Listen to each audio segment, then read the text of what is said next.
Hola a todos, mi nombre es Luis Eduardo Villeda García y bueno, como equipo en la materia de ética de la confianza como responsabilidad, vamos a exponer acerca de redes neuronales y pues bueno, aquí en la presentación pueden ver a quienes conforman este equipo. Entonces vamos a empezar. Esta es una diapositiva con el contenido que vamos a ver a continuación. Va a ser introducción, funcionamiento, aprendizaje, aplicaciones y desafíos y conclusiones. Bueno, vamos rápidamente a ver qué es redes neuronales. Las redes neuronales son máquinas que están programadas para razonar, aprender y actuar como humanos. Las redes neuronales imitan el cerebro para reconocer patrones y aprender. Como dice la definición, pues bueno, las redes neuronales están basadas en el cerebro humano y realmente lo que hacen es procesar datos que nosotros le damos y nos dan resultados y también a partir de ahí pues aprenden patrones. Vamos a ver un poco acerca del origen de las redes neuronales.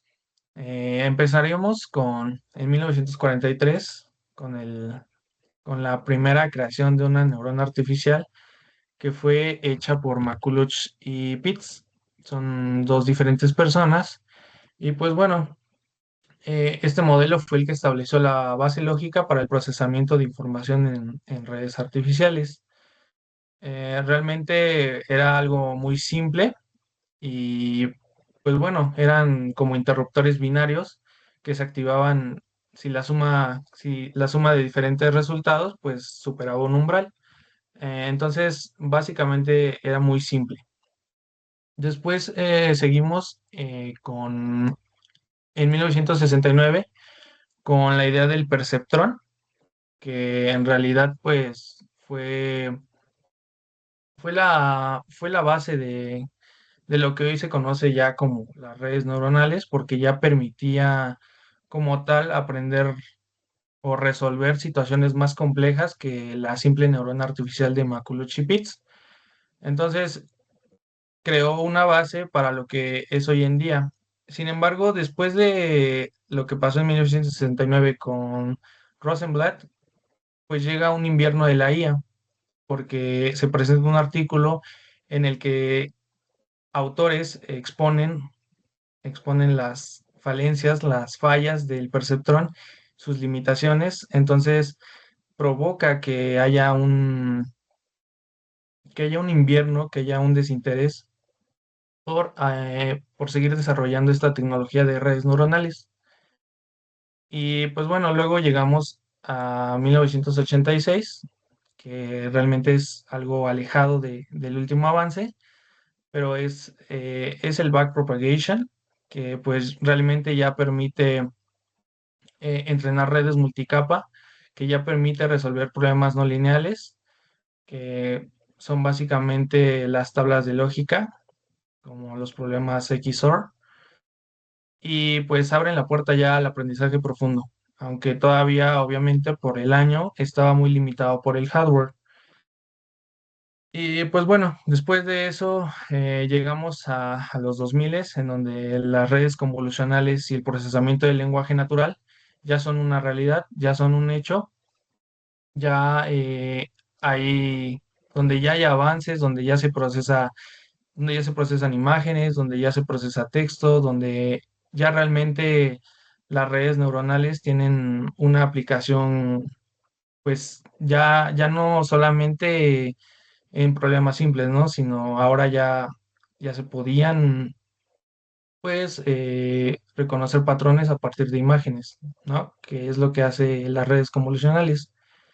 Y pues llegamos a la actualidad, a los 2020, a la década, con ChatGPT, que es un modelo de inteligencia artificial que realmente ya está inmiscuido pues, en gran parte de la vida de los estudiantes. Se usa pues para obtener información, para procesar texto, para crear imágenes y pues es una época en donde la inteligencia artificial ya está hasta como como un concepto, ya está inmiscuido en la vida de casi todas las generaciones, ¿no? Podríamos también ver el ejemplo de AlphaFold, que es un sistema de inteligencia artificial que ayuda sobre todo en la parte de biología para ver cómo es que se entrelazan las proteínas, cómo es que se, se forman y pues bueno, es otra de las aplicaciones que hoy en día tiene una inteligencia artificial y al punto al que hemos llegado. Bueno, cada red neuronal artificial, como dije antes, partió de una neurona biológica, de un principio biológico que pues es lo que pasa en nuestro cerebro cada vez que queremos aprender algo, cada vez que pensamos. Y pues bueno, se basa en estas simples cosas, ¿no? Que son las neuronas, que como parte tienen a las dendritas, que son las que reciben la información, al soma, que es donde se procesa la información, y el axón, donde se transmite la señal.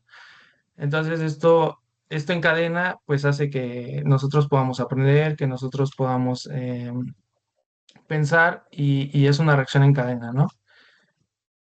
Entonces es básicamente el cómo funciona una neurona. Y luego pasamos a las capas de una neurona artificial. Eh, pues básicamente nosotros, como dije antes también, damos datos del mundo real, datos que son aplicables, datos que son verificables más bien, y que podemos obtener de ciertas maneras, ¿no?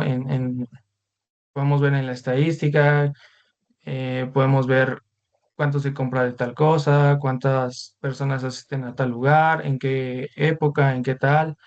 Esto hablando, pues, por ejemplo, hablando de ejemplos en el mundo real. Entonces, eso sería como la capa de entrada. Después pasaríamos a la capa oculta, en donde se hace el procesamiento ya con pesos, con sesgos, con funciones de activación. Se hace matemática para llegar a ese resultado final que es la capa de salida. Y hay redes neuronales que pueden volver hacia atrás, que pueden simplemente darnos un resultado, que pueden compararse con resultados también que esperamos para que ellas puedan solitas aprender. Y pues bueno, esas serían las capas de la neurona artificial. Ahora vamos con la estructura de una neurona artificial basadas en el funcionamiento de una neurona biológica. Y bueno, al igual que una neurona biológica, una neurona artificial tiene entradas que se conectan a otras neuronas. Comenzamos por las entradas que entendidas en el diagrama como x1, x2 y así sucesivamente denotan valores. Después le siguen los pesos, denotados como W1, W2 y así sucesivamente, ofrecen un valor preliminar y definen el nivel de importancia de las entradas, eh, que es lo que la red aprende. El bias o sesgo ajusta la salida y tenemos a la suma ponderada donde se multiplican los pesos y se suman. Después le sigue una función de activación que representan una operación matemática que define el disparo, es decir, decide si la neurona se activará o no calculando la suma ponderada y otros cálculos. La función de activación representa una operación matemática y después esto nos va a dar una salida. Después, hablando más específico sobre las funciones de activación, deciden si una neurona se activará o no. El objetivo es introducir no linealidad en la salida de una neurona y normalizan la salida de 1 a -1.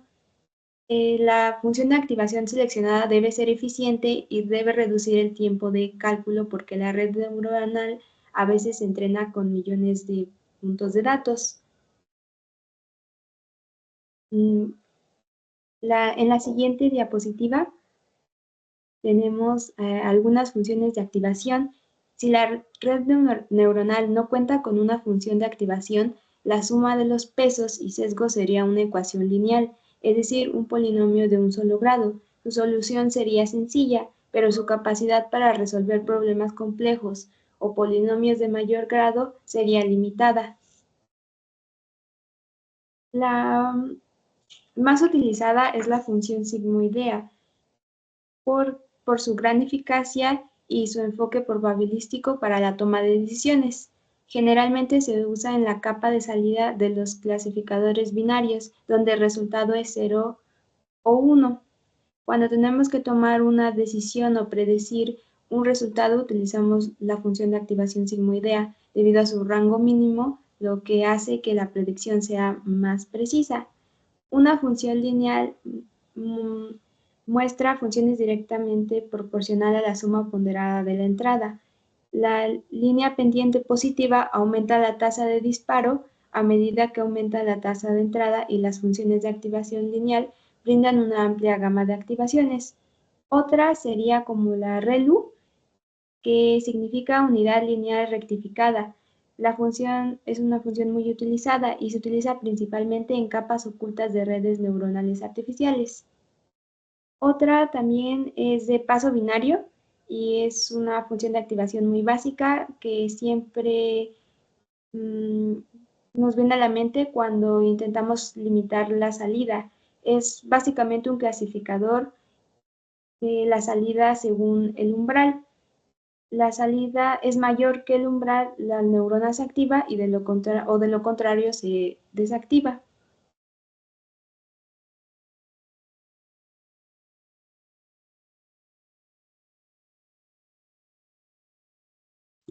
Ahora, las redes neuronales artificiales se pueden clasificar principalmente por su arquitectura y por el tipo de datos que procesan. Cada estructura está optimizada para resolver un tipo específico de problema. Primero tenemos las redes feed-forward o de avance directo, que en estas la información viaja en una sola dirección de la capa de entrada hacia la capa de salida sin retroalimentación, siendo una de las más simples.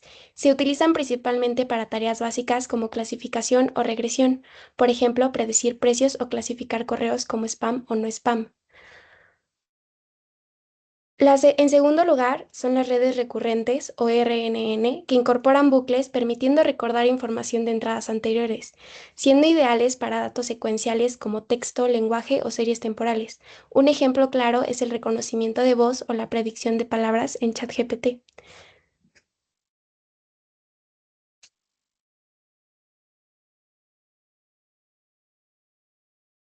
En la siguiente diapositiva. Ahora podemos incluir las redes neuronales convolucionales o las CNN. Se emplean principalmente para procesar imágenes, ya que su estructura se basa en capas convolucionales que aplican filtros sobre una rejilla de píxeles, extrayendo características visuales como bordes, texturas y patrones espaciales. En segundo lugar, tenemos las redes GAN o redes generativas antagónicas, que consisten en dos componentes principales, que es su generador y el discriminador. El generador produce datos sintéticos a partir de ruido aleatorio, mientras que el discriminador intenta distinguir entre datos reales y los datos generados por el generador. A través de ese proceso competitivo, ambos modelos mejoran iterativamente su desempeño, lo que permite imágenes realistas, audio sintético o incluso imágenes 3D.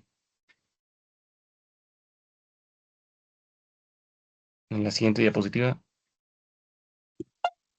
Ahora, en los tipos de aprendizaje tenemos el aprendizaje supervisado, donde el modelo recibe datos etiquetados, es decir, ejemplos que se conoce la respuesta correcta y durante el entrenamiento compara su salida con la etiqueta real y ajusta sus pesos para minimizar el error. Mientras que en el no supervisado, este modelo, al contrario, trabaja sin etiquetas, es decir, sin una salida predefinida.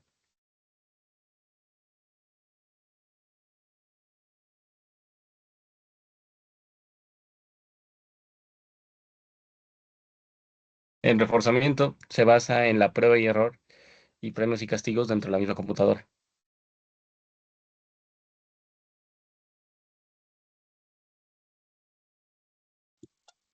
El backpropagation o retropagación del error es el mecanismo central de aprendizaje en una red neuronal. Básicamente permite que la red corrija a sí misma cada vez que se comete un error. Primero, Los datos entran por la capa de entrada y van pasando por las capas ocultas hasta llegar a la salida.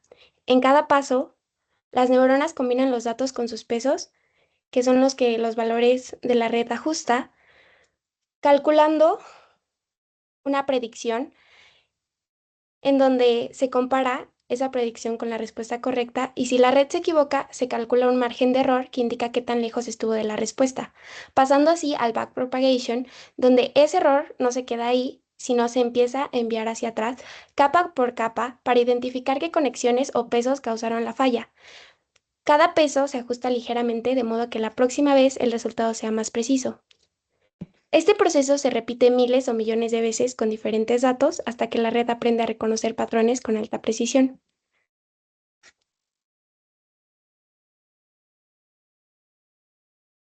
Dentro de la optimización encontramos el descenso gradiente, que este aplica al actualizar los parámetros de un modelo siguiendo la dirección donde el error disminuye más rápido. Aquí tenemos un ejemplo muy sencillo de una función j de teta sobre es igual a teta cuadrada, en donde la curva azul muestra la función del costo y los puntos rojos representan las iteraciones del algoritmo que se mueven gradualmente hacia el mínimo global en teta valor a cero. Ahora, los hiperámetros, que también se aplican en la optimización. Esto se define como comprende un modelo antes de los parámetros. Sus tipos es el nodo, que tenemos un ejemplo un poco sencillo, en el que sea una capa I, en la entrada es A, sus pesos son B, y sus sesgos también son B, y su función de activación es F. La sumatoria termina siendo el número total de capas. Eso en nodos. Ahora, en cap En capas podemos encontrar de que el número de capas se define sobre la profundidad del modelo, el tipo de capa define el tipo de transformación y la conectividad entre capas controla el flujo de la información.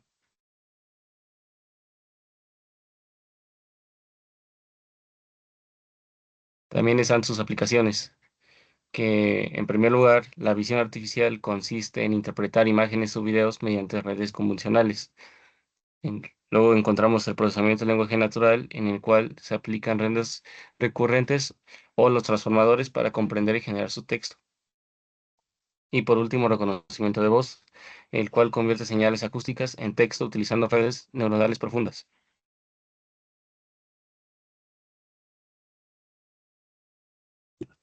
Ahora, algunos desafíos técnicos que tenemos es la dependencia de datos.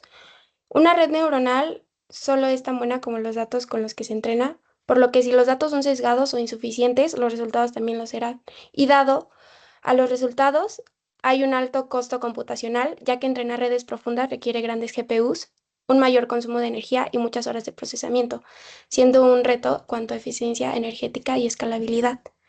También el overfitting es cuando el modelo aprende demasiado los datos de entrenamiento y falla al enfrentarse a nuevos datos. Aunque se puede controlar mediante regularización, dropout o conjuntos de más grandes. Y por último, las cajas negras, que es cuando las redes neuronales son difíciles de interpretar. Podemos ver el resultado, pero no siempre entender qué ocurrió dentro de este. Esto de acuerdo a LeCun, Bengio y Hinton en Deep Learning en la revista Nature del 2015.